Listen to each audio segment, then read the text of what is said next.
Merci.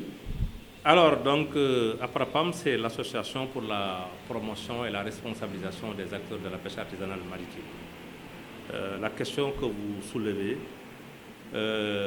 il s'agit de promesses de délivrance de licences à 54 bateaux d'origine chinoise et turque.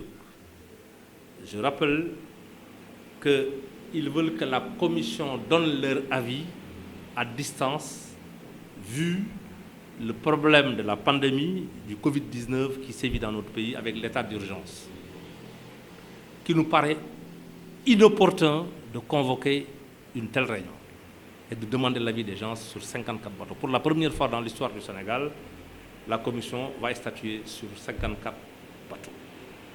Mais il ne doit pas y avoir de problème. Si réellement le code de la pêche était appliqué ou est appliqué, on n'aurait pas à avoir ce débat. L'article 15 du code de la pêche est clair. Pour avoir une licence au Sénégal, il faut immatriculer un bateau au Sénégal. Par contre, les 54 bateaux qu'on nous a présentés, aucun de ces bateaux est sénégalais. On ne peut pas leur donner des licences. Et c'est là où on a dit, mais écoutez, on ne peut pas accepter cela. On a répondu au ministre. Mais pourquoi, bon sang, on n'applique pas le code de la pêche? Et l'article 13, en ce qui concerne la commission de délivrance des licences, l'article 13 est clair. Une fois par an, la commission se réunit.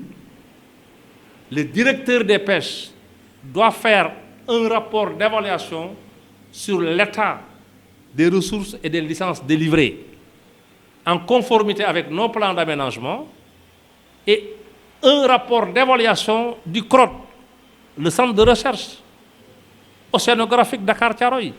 Mais il se trouve que depuis 2015, je dis bien depuis 2015, aucune évaluation n'a été faite au Sénégal pour défaut de moyens parce que le CROD ne dispose pas de budget pour le faire.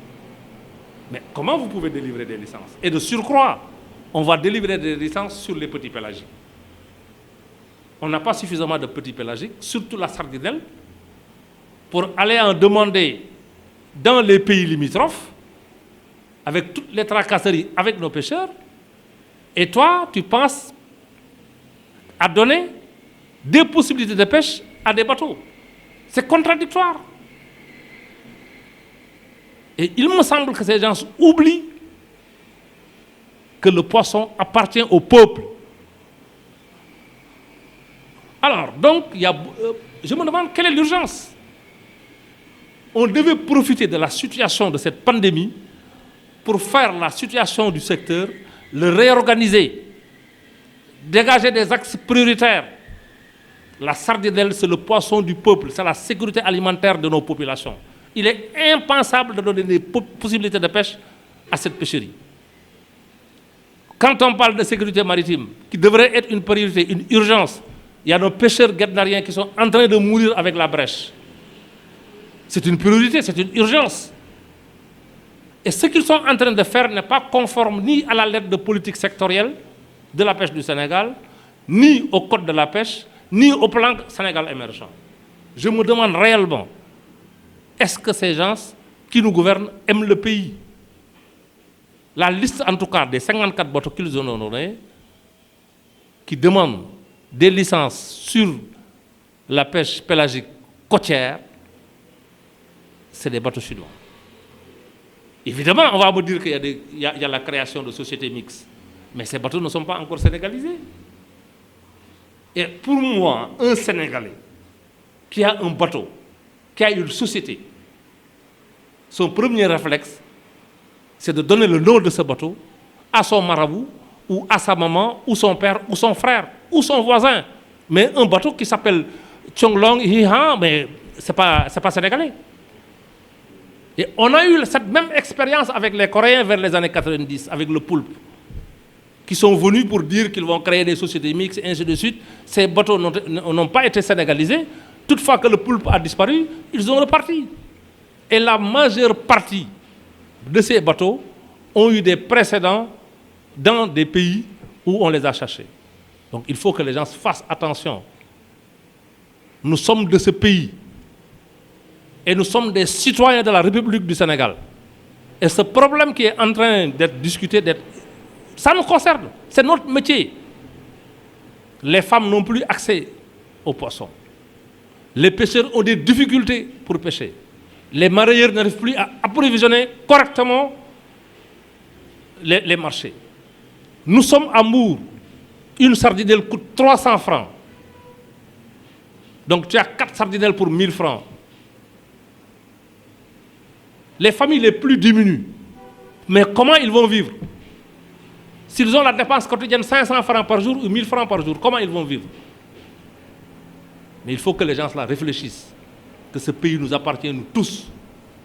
On a l'obligation et le devoir de le gérer d'une manière claire et transparente, surtout au niveau des ressources halieutiques. Il faut saluer aujourd'hui que l'ensemble de la communauté des pêches côtières au niveau organisationnel, que ce soit les femmes, les jeunes, nous tous nous sommes mobilisés pour dénoncer, pour décrier ce qui est en train de se passer. La réflexion devait être ailleurs que de penser à donner des licences sur les petits pélagiques. Quand je reviens sur le merlu, qui est une contradiction manifeste, le seul accord qu'il y a au Sénégal, c'est l'accord de pêche avec l'Union européenne. Sur le thon, mais avec possibilité de 2 merlutiers qui doivent pêcher. Quand on renouvelait l'accord au mois de juillet, c'est eux-mêmes qui ont dit, les scientifiques sénégalais ont dit qu'il y a des problèmes de surexploitation dans cette pêcherie. Il faut diminuer le quota qu'on avait alloué à l'Union européenne, un quota de 2000 tonnes. Ils l'ont fait à 1750 tonnes. Mais comment se fait-il que les scientifiques donnent leur avis pour diminuer le quota de l'Union européenne et que le ministère pense à donner 36 licences de pêche sur cette pêcherie? C'est absurde. Ils ne sont pas plus intelligents que nous quand même. Ils ne sont pas plus sénégalais que nous.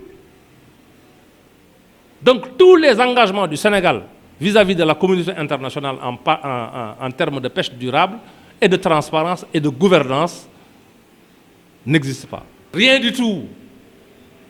Rien du tout. C'est des bateaux, même si c'est des sociétés mixtes Sénégal, ils vont être assujettis de tout taxe, pêcher nos poissons, aller le vendre ailleurs. Aucune de nos populations ne va bénéficier de ce poisson-là. Ils vont le congeler au port et l'amener ailleurs pour le commercialiser.